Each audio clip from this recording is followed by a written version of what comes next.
wonderful to see the room full. I actually have a hypothesis of how do people sit in conferences like this. So let me start with that. First, typically the people on the front rows are the sponsors or the next speakers. And the people towards the end of the room are the skeptics who've just stepped in, who are checking in what is happening, and halfway through they're waiting for a call. Or if not, they've already told someone outside, call me after 5 minutes. So that's the one. And then those in the middle are the curious ones, the learners, the intellectuals. So guys, make some noise.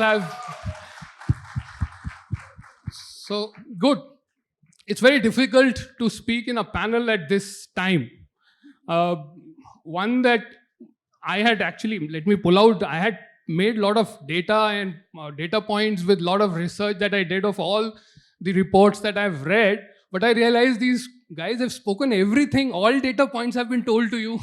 So there's hardly any new fact or thing that we'll be able to bring here. And so I thought, let's start with that very clearly, that confession that don't expect too much new things, too many data points from us. What we're going to do here very candidly is share our experience. We would want you to actively participate in this, because I realize how many HR folks here? HR, learning, talent, OD. Yeah, so that makes it even more difficult or easier in some ways, because then we may not know anything more than what you already know. So let's do this. We'll include you in this panel. We'll have a question to you, you will respond, and then I'll let the panelists here also give their perspective on it. Are you game? Huh? Good, thank you. So first question. I had actually written a different question. This guy actually stole my thunder by asking how many of you think we really have a seat? But let's start from there. What seat are we talking about? Are we talking about a hot seat where you are on the spotlight, someone is always asking you, questioning you, show me this, tell me this, how come this? Or it's a stool which is outside, and where you're sitting, you do have a seat, but that stool is where you're there to answer things, go get me this, do this quickly, show me this. Or we're talking of a partner, of a trusted advisor, a seat on the table where you have a one-on-one opportunity with the leadership, with the decision makers of the organization. So if that is 1, 2, and 3, where are we now? Seat number 1, the spotlight, hot seat. Seat number 2, the stool, where we are the executor, the doer. Or seat number 3, where we are trusted partners and doing. So how many of us think we are at 1? None? Wonderful. How many of you think we are at 2? Okay, very few. So all of us, rest of us think we are at 3. Show of hands, please. Wonderful. Then we don't need to talk anything more. We have it. Great. Thanks. But let me bring it to our panelists and let's see what do we think here, what is happening in our organization, in our experiences. So Kiran, if I were to bring it to you, what is your experience? How do you see the importance of learning changing in the organization? So I'll give you a perspective of what being part of a learning technology organization, and where we're building solutions essentially for best in class learning and skilling. So I get an opportunity to interact with a lot of thought leaders, and that's across industries. So what I am seeing, at least on ground, and this is evolving of course, is that there's a whole focus towards people, that's employees and the employee life cycle. In fact, there's a relook at the way we look at life cycle of the employee in the organization, and what are the different elements of that, right from talent acquisition to performance management to talent management, all of that. Which means that in all of this, skilling is the common theme, if you see, and the continual factor in all of this. So which by virtue of it means that you need all the stakeholders, because this is your main asset, right? So this has to be aligned with the strategic priority of the organization. So definitely I am seeing all the organizations in that journey. Some are already there and continuing to set examples and benchmarks, and there are quite a few of them moving very rapidly in that part. So I echo the thought that it's actually at least in the motion towards number 3. Sure. Ankit, any difference of opinion or? No, not really. Is there a seat at the table? There's always a seat at the table. The larger question is what you want to do with the seat. If you look at the trajectory of how people and leadership has evolved, we had a CEO and a COO at the max. Chief Belief Officer got created, seat at the table. CIO got created, seat at the table. Chief Product Officer is also being created, seat at the table. So seats are available. My larger question to the community, both supply side and demand side, is that are we there as practitioners, as people who invested their lives in L&D, HR? Are we there to demand that seat? Because that depends upon the value we offer. That depends upon the visibility towards measures of success which we have to offer. If we are not there, then the seat's not there. Or the seat will go to somebody else. So seat is available at the table, that's for sure. But the choice of making it count is with the fraternity. In the same breath, when I say fraternity, I talk about training organizations. I also talk about L&D, HR practitioners. That divide also needs to go away. So if I need my seat at the table, I need Kiran. I need Kiran to tell me how do I use LXP. I need a training organization to tell me how do I measure the return on investment of learning tech. I can't do it alone. And then you make the seat count. Thank you. And that gets me to a point. I think a very important element that you brought in is the context in which we are operating as organization, as business, and as learning professionals for that matter. So let us have it from the audience. How do you think is the context changing? The world around us, the business environment, the way we work, where we work and how we work, how is it changing? And one interesting perspective that, again, quoting some of the references, studies that we had, but what percentage of the jobs that would exist in 2030 do you think exist or does not exist now? What percentage of jobs of 2030 do not exist now? Do you think it is less than 50% or more than 50%? More than 50%, show of hands. I know you had good lunch, but at least itna energy to banta hai. So good, more than 50%. So at least a lot of us think that more than 50% is the shift or new things that are going to come. And if we have to operate in that environment, then as learning organization, are we equipping ourselves? Are we ready for this? Is the question that we have for us. And maybe I'll take it to you. What do you think? Are we ready for it? And if yes or no, and where are we on that continuum if you were to? Hi, good evening. So, it's very difficult to say in yes and no, binary. And I'd like to go back to where you started, because I was just looking at the crowd, all of you. Some of you did not raise your hand at all. So I was wondering that, and almost 50% did not raise their hand. So 50% of you are still undecided that whether we are in number 1, 2, or 3.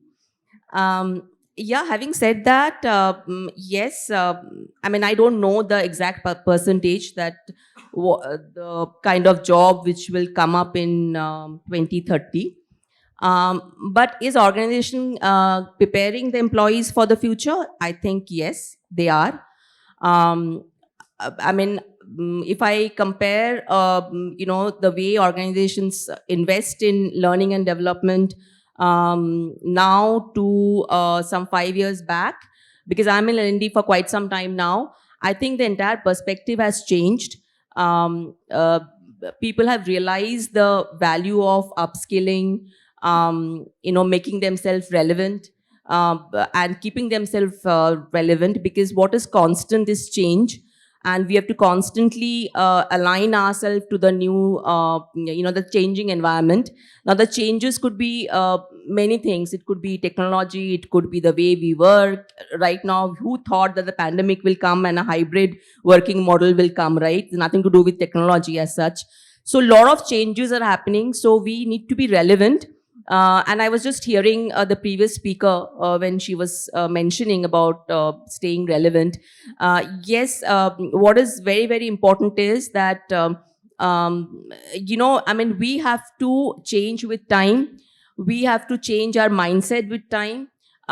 We have to keep ourselves open. And organization is realizing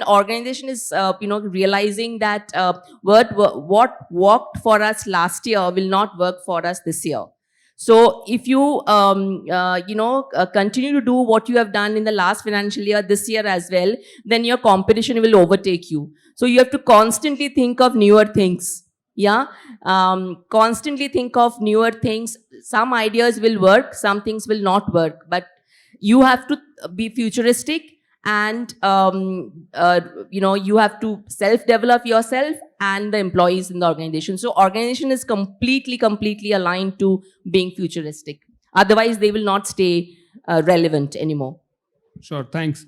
And maybe Saurabh, I would bring it to you, and Chandrani, I'll come back to you. So what I'm asking is, as learning professionals and learning leaders, are we keeping pace with the changing times? So my view is, what is change actually? So what we say is that the times are changing. Times are of course changing because it's absolutely unpredictable what we see is going to happen 2 years from now or 3 years from now. I think, so I want to quote this an example that has happened to me in one of the meetings, and I was part of the interactions where we were working on strategic onboarding for our customer experience team. So I said, look, it's important to understand that what is the experience right now of the people? Because if we don't create an experience for them, they can't create experience for clients. They said it's a collective wisdom. We already know of what's happening there. The problem of being relevant is not having an assumptions at all. Mm-hmm. Is any assumptions that you have it doesn't stay valid. That's change for me. Yeah. So my view is that how often do we go back and actually validate? Because the experience people have it on the field, almost even 3 months ago and now is very different today. The pandemic showed us every moment that things have changed. Did you change accordingly? Has people now in pandemic? So let me also give you an example. When the pandemic hit, everybody said, let's look at how do we help people learn the new way? Because we can't call people in the classroom. Let's do it virtually. Let's do it digitally. Nobody looked at the lives of people on the field also changed. You worked on the mode of delivery, but you actually didn't work how the lives have evolved for those people. That should impact your entire design. That's where design thinking comes into play. Do you really understand that? That's where the real concern right now. So when you say change, it is not about, I need to change because something's changing. You need to validate what's changing and then address that, in my view. Absolutely. Thank you. Thank you. And so the next thing that I really want all of us to reflect and share here are some of our experiences within our organization. How are we applying this? How are we making sure that we are understanding the context, understanding what has changed and how has it changed, and then aligning and syncing up our interventions to that? Do you want to take it, Karan? Sure. Again, I can, of course, I can talk about my organization wherein it's a startup. So obviously, the roles are in fact emerging. It's a very different dynamics vis-a-vis a larger organization and a traditional organization which has been there for decades. In our organization, as we are growing, newer roles, newer functions are developing, and also the whole ecosystem for that is developing. So just echoing what Saurabh said, that as people, we just cannot have a mindset that we know it. We have to be agile. In fact, research has proven the biggest or most trending skill now is learning agility, which stands across, whether you're an individual contributor, you are a functional leader or a business leader or the, founder of an organization.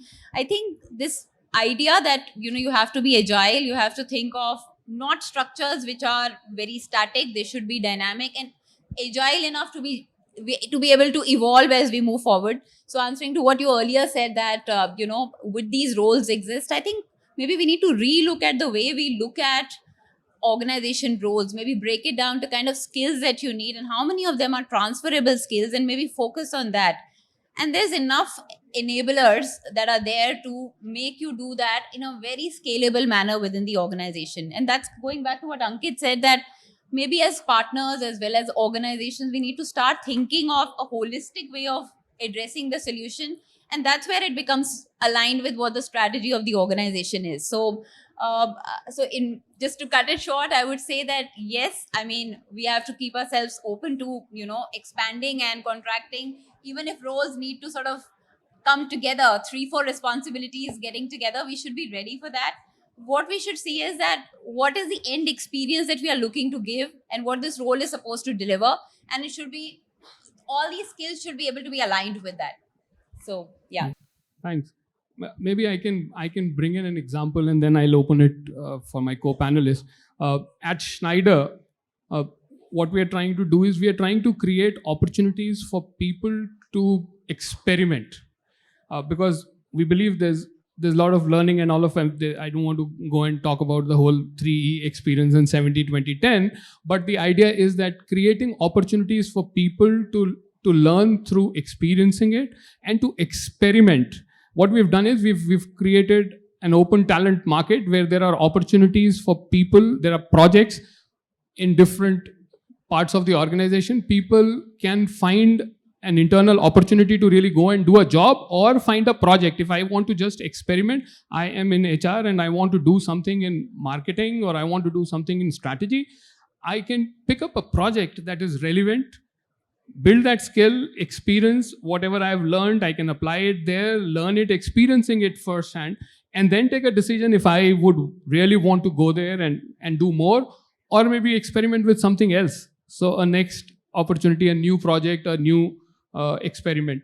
So in the organization, we are creating these incubations, learning incubators in many ways, where people get an opportunity to learn and experience something very different from what they are used to do or what they're good at. So that's just one example. Any other example that comes to your mind? Ankit, I see you nodding, so I'm getting to you. No, so something similar, we're also experimenting, but I'm going to share a different perspective. In my view, I'm trying not to fall for 2 to 3 traps. And there are traps, no offense to anybody. There is FOMO, fear of missing out. So you want to go on a shopping spree, ye bhi le lo, ye bhi le lo, ye bhi le lo, because there is so much sold to you and everything has a value proposition. So I'm holding myself back and I'm constantly checking where am I in the maturity life cycle. It's like I can't automate your house and put a digital switch there. You need to completely change the goddamn wiring. So I can't, I give an example of LOC Kargil. It had 25 heroes. The movie didn't work. So I don't want to have 25 glamorous objects in the organization which they don't talk to each other and people at the receiving end are confused that abhi mere ko zindagi mein login kahan karna hai. It can't become an existential crisis of login and remembering username passwords. That's not people working with us. They're working for a superior experience. So every time there is a pitch, there is a proposition, we're thinking of a product, I go back and check, are we ready? And with all humility, sometimes I join my hand and say, ye abhi na ho payega. Not now. Come back to me 2 years later, maybe 18 months. We need to be at a level. So please question the maturity life cycle where you are at. Every product is not fit for every organization. It could be deep learning, it could be micro learning, it could be social learning, it could be gamification, it could be badging. And I'm telling you, we are flirting with everything.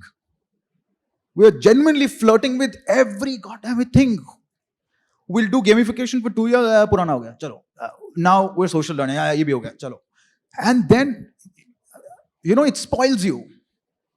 It spoils people because then there is fatigue. Then people ask something new, and then people like us would be thinking, now what? Sab to de diya. And then there is an undercurrent of running from performance appraisal to performance. Ye is saal ke liye ye rocket hai. This will take me to the next level. Sorry, don't quote me outside. But so I hold myself back. I said, no FOMO shopping.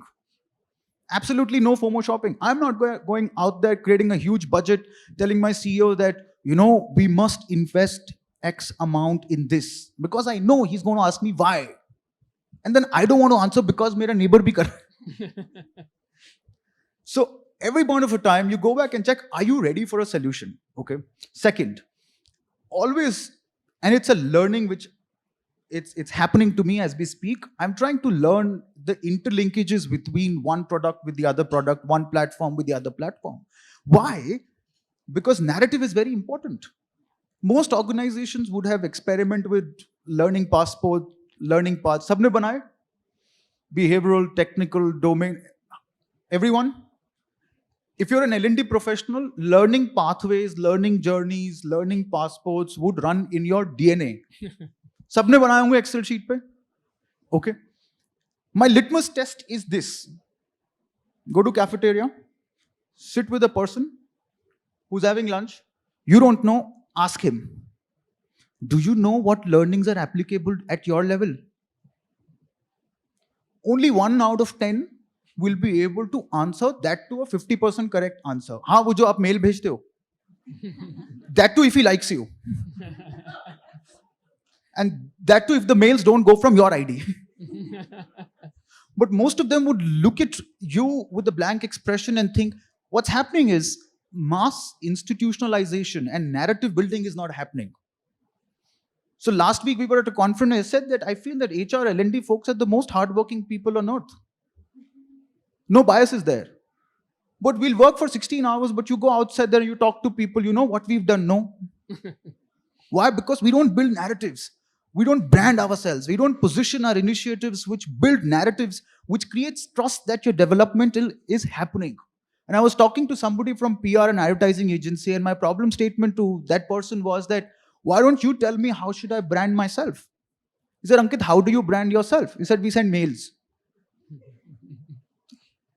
Yeah, the laughter suggests that there is a note which we have common here. He said, how do you brand? He said, we send colorful images, great dashboards. He said, मैंने ये बना के भेजा. अच्छा.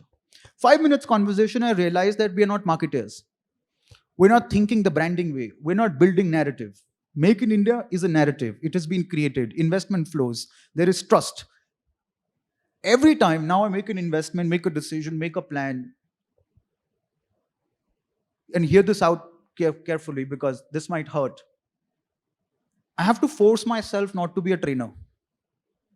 And that's how all of us started. At least people who are in L&D, the love of trainings, the glamour, this, you're looking at the crowd looking at you, wow, moksha achieved. But I have to hold myself back. Don't think like a trainer. I have to tell myself, think like a consultant. Now these days I'm telling myself, think like a solution architect. Ego khush hoti hai. I'm a solution architect. But you know what that means is you got to stop selling what we already know. You got to immerse in problems, fall in love with the problem. So I don't reach out for a solution. I keep asking questions. It takes 2 months, 3 months sometimes, and people think Ankit is not working. But after that 3 months, you realize that you started with a very different hypothesis, and now you have a very different hypothesis about the problem. It's true for your life as well. The coaching principles are applied here also. I keep asking why. And then you realize that, man, this turned out to be like an onion. You can continue to peel the layers. And that's what your job is. And when you walk up to your CEO and then you present a business case, you don't present a business case because it's cheap, no. Because it's fashionable, no. Because the neighbors are doing it, no.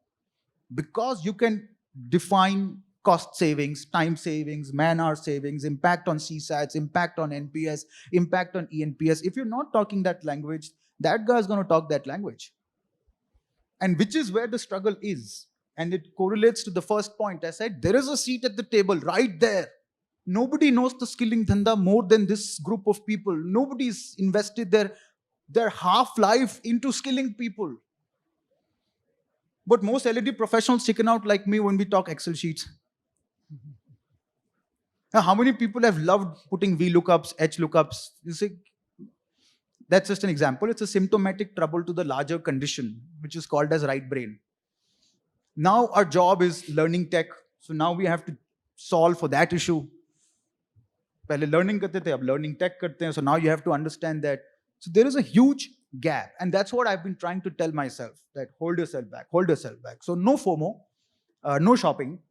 Always think interconnectivity. Always think, how do I create narrative? Because my target is not to create a brilliant solution. My target is to create a simple solution which is known to everyone. When it is known to everyone, everyone either rejects it or accepts it. In both cases, I get an input. Our problem is that we are there is a black hole, we keep putting in it, black hole keeps sucking out of it, and then there is a target audience. And they feel kuch to ho raha hai. Chal raha hai. Mail aa rahi hai, chal raha hai, chalo achhi baat hai. That is the dilution and erosion of learning intent, learning action, and learning outcome. There you go.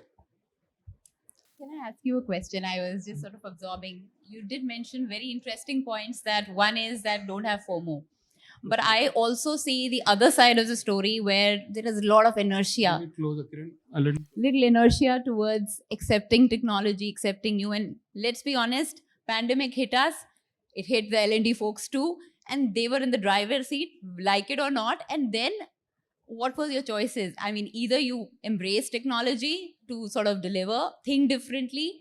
In fact, build your own narrative. Some actually did that in a beautiful way, and that's a differentiator today.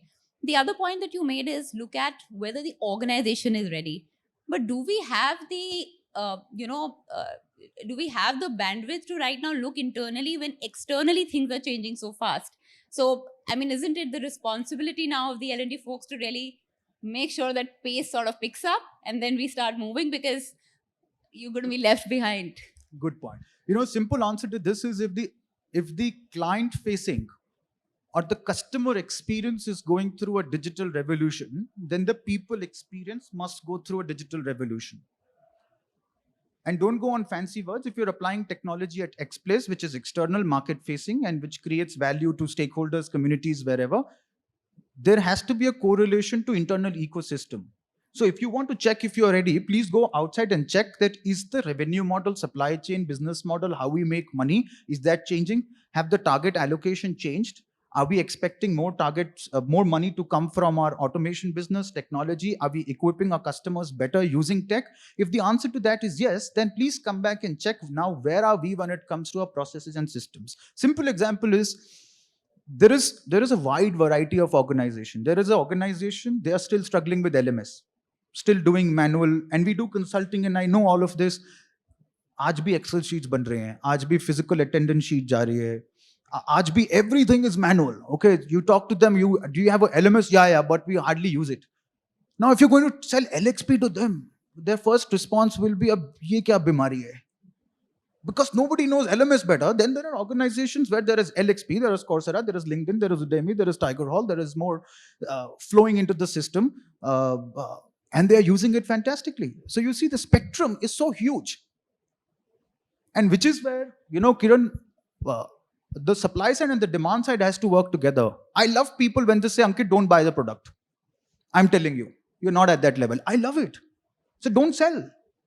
So when they say that after 5 years, 3 years, 2 years, we'll talk again, right now aap ye kar lo. That consulting, that's the trusted advisor, which you need to go to the CEO and say that even if the CEO wants to do this, you put your foot down. For example, deep learning. Okay. If you think that you're not there to acclimatize and assimilate deep learning, don't fall for the grace of a beautiful failure. And beyond the point, you can't make everything mandatory. L&D practitioners after few years will be mandatory learning and development team. See, because you're laughing, because every mail you write is mandatory. If nothing, then you'll tie up with a goal sheet, then put it in the goal. It's done. You're killing curiosity. Learning was supposed to happen organically in human brain because the human brain was supposed to be curious to grab a skill. Now, when you attach it to an external stimulus, a bonus रोक देंगे, goal sheet में डाल दो, ये कर दो, ये क्या हो रहा है? the learning fatigue is a sign that the curiosity is not there. Nobody wants to learn because they want to learn. Now they're learning because I'll get a badge. I'll get to show off. I'll go to my wife and tease her that देखो तुम्हारी company ये नहीं करती. Or this is an important year, because I'm getting promoted next year, so I have to put it in my score. It's not happening. And maybe I'm too idealistic, but the academic view needs to be taken. And then you're going to go back that how do we, in next 2 years, we'll be doing this again. And the ET future skills will be ET curiosity skills because curiosity would have been dead. So फिर हम ये पूछेंगे कि अब इंसान की curiosity को कैसे जगाया जाए? And then you'll have Sadhguru here instead of us teaching you curiosity ke baare. Okay. So you guys must have understood the kind of passion that we have on the subject. We all of us have this tendency. Pain also, pain. And the pain, and we get so passionate about it, we get carried away and we keep speaking. Last time when I was in a forum like this, someone gave me the mic and then I went on and on and on. And after a while, I saw a couple of people. Ankit, chalne de yaar. So I said, so there were a couple of very well-built youngsters who started walking from the end of the room towards the stage. So I stopped. I said, क्या कुछ गलती हो गई? बोला नहीं, आप बोलते रहो, हम उसे ढूंढ रहे हैं जिसने माइक दिया था. So I am worried that someone would threaten me with this. So now I'm taking it back. But Saurabh, I really wanted you to chime in here and share with us what are some shifts that you have seen. Like Ankit definitely shared, and that's absolutely relevant. We are all experiencing it, that pain and this. But what are some shifts that you have brought in your organization or what you're seeing around, keeping in view this change that is happening and the pain that you've understood of the people? So one of the things that we've started doing is we've realized gone are the days when we could push learning through. There are two ways. What is the pull that you can create? Of course. So when I say pull, it's also about democratizing learning. Yeah. So the learning always used to be need of the role. I will give you the learning that you will go through because that will help you become successful in the role that you are. Now it's no more important. Give me the learning that I needed. When I as a learner have an options on everything that I have on the phone to choose what I want to do, and I'm spoiled by options, but learning you can't push me through. Give me the options what I want to learn. So I want to tell you the last year, maybe last financial year in February, we did something called as Learning Affair. So Learning Affair was 7 broad themes that we focused on, including digital, data, customer centricity, leadership, etc. And we made it completely democratic. And we said that we get the best of the speakers and facilitators from the world to you, but you will choose what you want to go through. And suddenly it became a hit because it wasn't a push at all. We were not asking you to do it, but we were telling you that how will it benefit you. And we realized that, and where did these themes come from? These themes came from the people themselves. They asked that we want to learn these, and we reached out to them. So it's about letting people choose what they want to and create a pull for that, and that's worked for us. Now, technology, of course, we created a virtual environment and a meta environment where people will walk in through and register for a session and be a part of it. And my team is here, can talk about it for hours and hours though. But the success that we could achieve, that while we push people to come to do learning, we were only able to get 30% success. And when we democratized it, we got 70% more people coming into the program. So that's what worked for us actually. Thank you. Thanks. And I think that's a very good point that you're making. That's the shift. That's a big shift that is happening.